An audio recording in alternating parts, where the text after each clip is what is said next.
La lecture de presse du jour sur Alliance 92. Troisième jour du mois de juillet, la lecture de presse, tout de suite avec le journal Les Nouvelles. À sa une, sommet à 4, Ravalman en invité, mais 3 points de suspension. Le FFKM entamera donc aujourd'hui, par un culte en doigt, la rencontre au sommet entre les 3 anciens présidents et l'actuel président de la transition. Il semblerait que le retour de l'ancien chef de l'État, Marc Ravalman, soit proche. Les forces de l'ordre veillent toutefois au grain. Une fois de plus, le projet risque de tomber à l'eau. Voilà, c'est la légende qui accompagne ce grand titre. Projet de FFKM, confusion sur le sommet à 4. C'est un des articles en page 3, page politique du journal Les Nouvelles. Le FFKM, donc, a entamé ce matin le culte en douale, la rencontre au sommet entre les 3 anciens présidents et l'actuel président de la transition. Semblerait que le retour de l'ancien chef de l'État, Marc Ravalman, soit proche, et les forces de l'ordre veillent toutefois au grain. Et comme on dit ici dans cet article, la classe politique est dans l'expectative depuis hier soir, car selon une source auprès du Conseil économique des églises chrétiennes de Madagascar, la démarche des principaux chefs d'église de réunir les 3 anciens présidents ainsi que l'homme fort de la transition débutera donc aujourd'hui. Et depuis hier, selon une source au courant du dossier, nous rapporte ici le journal Les Nouvelles, les chefs d'église, à savoir le pasteur Lalara Sendas, le pasteur Rakutendor Modeste, monseigneur Odon Razanakul et monseigneur Samuel Adzon Ranarvel, se sont concertés pour peaufiner la dernière ligne droite de cette rencontre. Les 3 anciens chefs de l'État ainsi que le président de la transition ont d'ailleurs déjà reçu leur invitation à cette rencontre à laquelle seuls ces derniers et les chefs d'église prendraient part, nous fait-on savoir ici. Mais un culte organisé servira donc de point de départ de l'initiative. Et alors que le cas de l'ancien chef de l'État, Marc Ravalman, en est loin d'être réglé. L'annonce de l'imminence du retour de Marc Ravalman, un exilé en Afrique du Sud depuis le début de la crise en 2009, a parcouru depuis hier dans l'après-midi le pays. Et selon des indiscrétions, nous rapporte toujours ici le journal Les Nouvelles, le nom de l'ancien président figure bel et bien sur la liste des passagers du vol Air Links. Sauf qu'une partie des forces de l'ordre ont apposé leur fin de non-recevoir à ce retour pour des raisons de sécurité. Et toujours selon la source ici donc du journal Les Nouvelles, après avoir été sollicité par les 4 chefs d'église, le Premier ministre Jean-Omer Iberizik aurait été en réunion durant la journée d'hier avec les principaux responsables des forces de l'ordre pour étudier le sujet. Mais il semblerait que cette entité demeure réticente à l'initiative. Et une lettre a été envoyée auprès des responsables d'Air Links, a expliqué donc cette source, évitant au passage de se prononcer de peur que la situation de 2010 ne se présente de nouveau. L'ancien président avait tenté de revenir en force, rappelons-le à l'époque, mais l'avion qui le transportait n'était pas autorisé à atterrir à l'aéroport d'Ivatu. Voilà sur ce sujet. Courrier de Madagascar, 2 titres, un malgache, un autre en français, Retour de Marc Ravalman à ce jour, une tentative vouée à l'échec. Voilà les 2 grands titres donc de Courrier de Madagascar. Et à ce sujet justement, annoncé par un média de la place, le retour de Marc Ravalman aujourd'hui à Madagascar est difficile à concevoir, voire impossible, nous dit ici dans son introduction Courrier de Madagascar. Toutefois, le colonel, commandant de la CIRJN d'Antananarive, contacté par les soins de Courrier de Madagascar, a déclaré avoir pris des mesures sécuritaires y afférentes au cas où. Question ici posée alors, la 3e sera-t-elle la bonne ?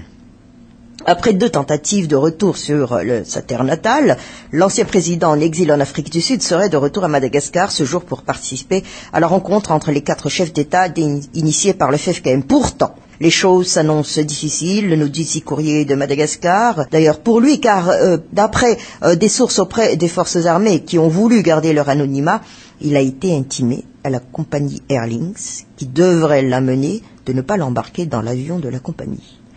Cela étant, aucune déclaration officielle des responsables concernant ce retour de Dad en terre malgache n'a été entendue. Mais ce qui est sûr, nous dit ici Courrier de Madagascar, c'est l'existence d'un exercice de gendarmerie ce matin même dans l'enceinte de l'aéroport d'Ivatu, plus précisément dans le salon VIP, là même où les hautes personnalités sont reçues à leur arrivée. Hasard ou coïncidence, nous pose en question ici Courrier de Madagascar.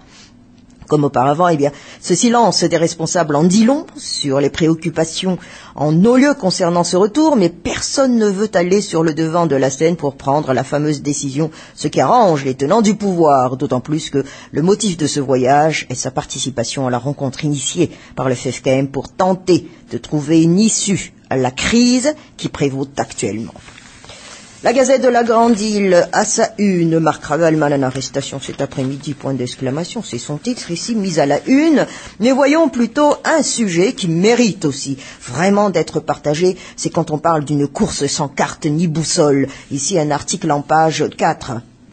La campagne, puisqu'on parle des élections, la campagne pour l'élection présidentielle n'a pas encore officiellement commencé. Pourtant, de nombreux candidats sont déjà dans la course, au sens propre comme au sens figuré. En principe, tout faux départ est sanctionné chez nous et personne ne s'en soucie faute d'arbitre de course. L'œil vif et le sourire aux lèvres, certains candidats courent pour paraître jeunes, dynamiques, accessibles et positifs. Avec ou sans survêtement, avec ou sans casquette, il faut être vu en train de courir en tête, nous dit ici la Gazette de la Grande Île. Ce symbole de la course est aussi une course au symbole. Le paraître, et donc l'image, est fondamentale pour gagner une élection présidentielle. C'est une réalité dans tous les pays. Il serait naïf de croire et soutenir le contraire, certes. Le numéro de jogging symbolise l'esprit de compétition et la course vers la victoire. Pourtant, sachant que la date de l'élection est une énigme au même titre que sa tenue est un mystère, on se demande après quoi ou vers quoi nos candidats courent. Leur course sans destination, sans carte ni boussole, a-t-elle un sens? C'est la question ici posée. Et d'ailleurs, c'est aussi le titre. Courent-ils après la gloire ou fuient-ils leur propre ombre? Courent-ils après des solutions pour le peuple ou fuient-ils le bruit des casseroles qui traînent? Courent-ils vers l'argent ou vers les électeurs? Mais avant toute chose, courent-ils dans la bonne direction? Certains candidats ne courent-ils pas à reculons? Autant de questions ici posées, mais aussi intéressantes les unes que les autres, ici posées par la Gazette de la Grande Île. Certains candidats, toute l'année, on ne voit pas les hommes politiques courir. Et lorsqu'ils se portent candidats, ils se mettent du jour au lendemain à courir comme des cabris à transpirer à grosses gouttes comme des forçats du sport. Heureusement qu'ils courent moins d'une centaine de mètres, juste le temps d'être photographiés, filmés. Au-delà de cette distance, eh bien, certains se mettraient à cracher leurs poumons, à se fouler la cheville, à souffrir d'un point de côté et à se payer un claquage à la cuisse.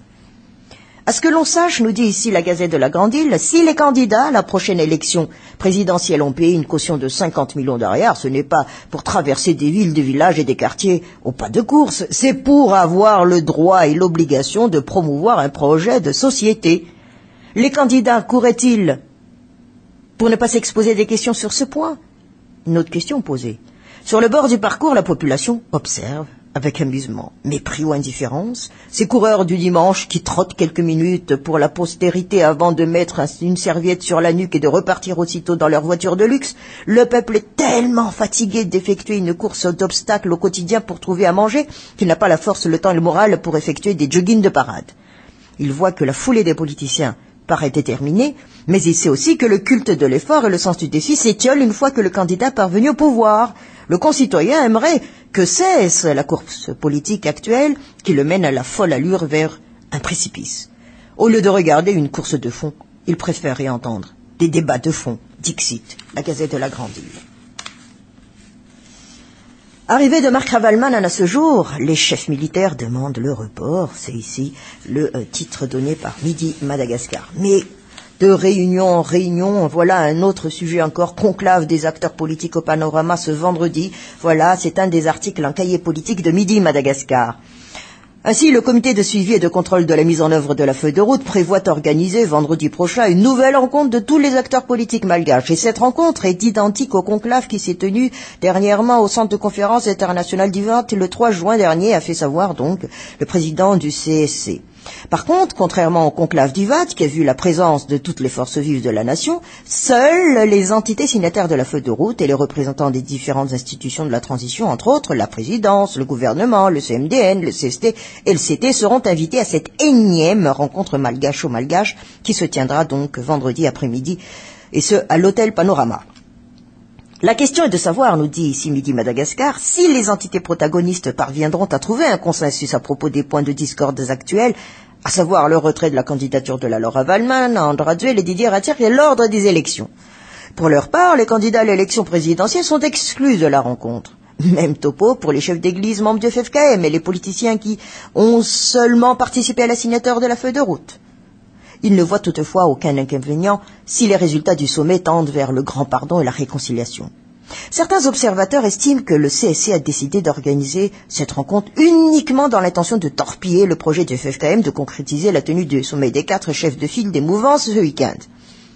Un sommet auquel le pasteur Peri Rasoul-Drebé, qui se positionne en grand défenseur de la feuille de route, reste pessimiste. Qu'en est-il de la force exécutoire de cette rencontre, se demande-t-il. La vérité, sommet à 4, le forcing du FFKM, campagne électorale, le gouvernement rappelle à l'ordre. Voilà les 2 grands titres ici donnés par le journal La Vérité, mais de son éditorial, remettre les pendules à l'heure. Depuis le temps qu'on le fait. On essaie de le faire plus précisément avec un semblant d'accalmie.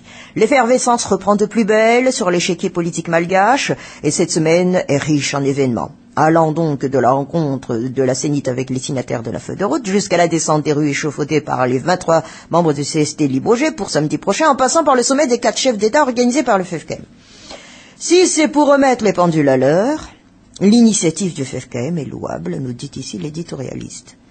Sous les auspices des 4 chefs d'église, les 4 chefs de file pourraient rétablir des bases de discussion saines pour pouvoir avancer et mettre fin à la situation chaotique actuelle, rétablir également les choses comme elles doivent l'être, redéfinir les rôles, faire cesser le désordre et le laisser-aller qui règne actuellement. Pourvu, nous dit ici l'éditorialiste du journal La Vérité, qu'une lueur d'espoir pour la sortie de crise renaisse, peu importe que la paternité de l'acte appartienne à la SADC ou au FFKM. Par ailleurs, le face-à-face à huis clos de ces 4 personnalités permet, Léon dit, de perturber les esprits. À noter pourtant que cette rencontre n'est pas la première de ce genre, sauf que les autres étaient sous d'autres cieux et sous l'égide de la SADC, elle ne sera sûrement pas la dernière pour espérer une solution miracle. Et puis, il faut également remettre les pendules à l'heure, nous dit encore ici l'éditorialiste du journal La Vérité, du côté d'Alarbi. Pourquoi? Eh bien, le compteur est à 0 quant au calendrier électoral. Complètement occulté au niveau de l'actualité politique depuis le début de la candidature pour la course à la magistrature suprême du pays, aux côtés des 41 candidats occupant le devant de la scène, les signataires de la feuille de route refont surface et reprennent leur rôle dans le processus de sortie de crise au grand bonheur de ces derniers. Ils seront consultés par la Sénite avant de publier une nouvelle date pour la tenue des élections. Ainsi, à la fois candidats à la présidentielle et signataires de la feuille de route, certains acteurs politiques ne sont néanmoins pas des fantassins sur l'échiquier politique malgache, avantage qui ne les procure hélas un laissez-passer pour assister au sommet organisé par le FFKM censé faire sortir le pays de la plus longue crise de son histoire. En attendant, nous conclut ici l'éditorialiste du journal La Vérité, les aigris récemment déclarés non membres du Conseil supérieur de la transition sortent de manière un peu tardive de leur apathie. Quelques semaines après leur limogeage, ils projettent de faire appel à une descente des rues pour renverser le pouvoir actuel. Les réactions allant dans le sens contraire auraient étonné la majorité. À chacun sa manière de faire sortir le pays de l'impasse, nous conclut ici l'éditorialiste du journal La Vérité.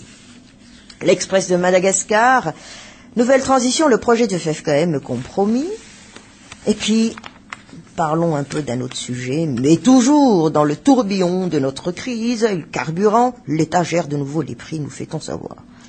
Même scénario donc, le régime encore une fois, usé de sa capacité à gérer les prix à la pompe. Et lors du conseil de gouvernement d'hier, l'administration des prix a été reconduite pour une période maximale de 6 mois. Et cette mesure ne signifie pas automatiquement qu'il y aura un blocage des tarifs appliqués. Mais toutes les décisions seront prises conjointement.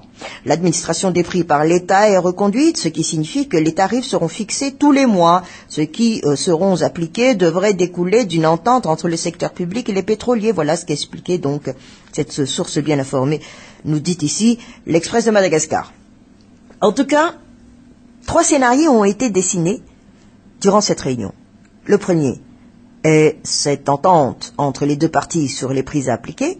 Le deuxième est l'application de la vérité de prix. Et le troisième, le blocage des prix par l'État. De leur côté, les pétroliers n'ont pas voulu émettre de commentaires quant à cette décision.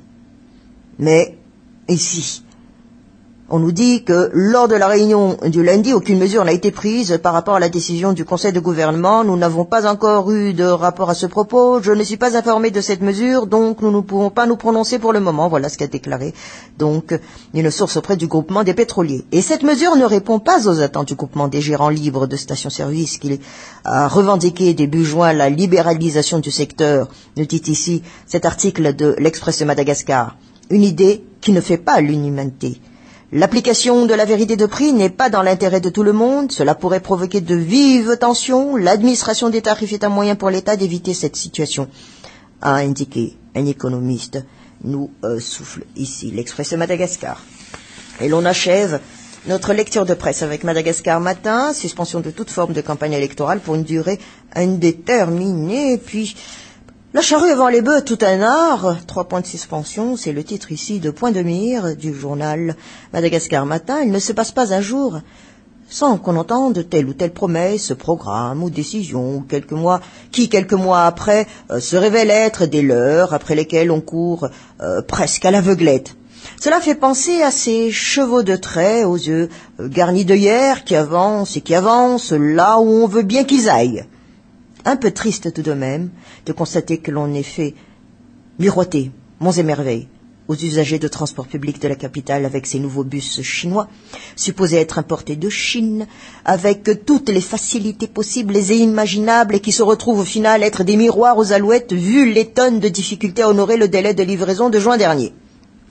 On n'est même plus sûr si ces 500 bus importés de Chine ont été réellement commandés. Après les explications fournies pour ce retard, la recherche encore infructueuse apparemment, de financement pour les opérateurs ayant été avancée comme raison principale. On a voulu acheter des bus avec du vent sûrement. Le secteur du transport terrestre n'arrêtera donc pas de faire des siens, nous pose ici comme question Point de mire.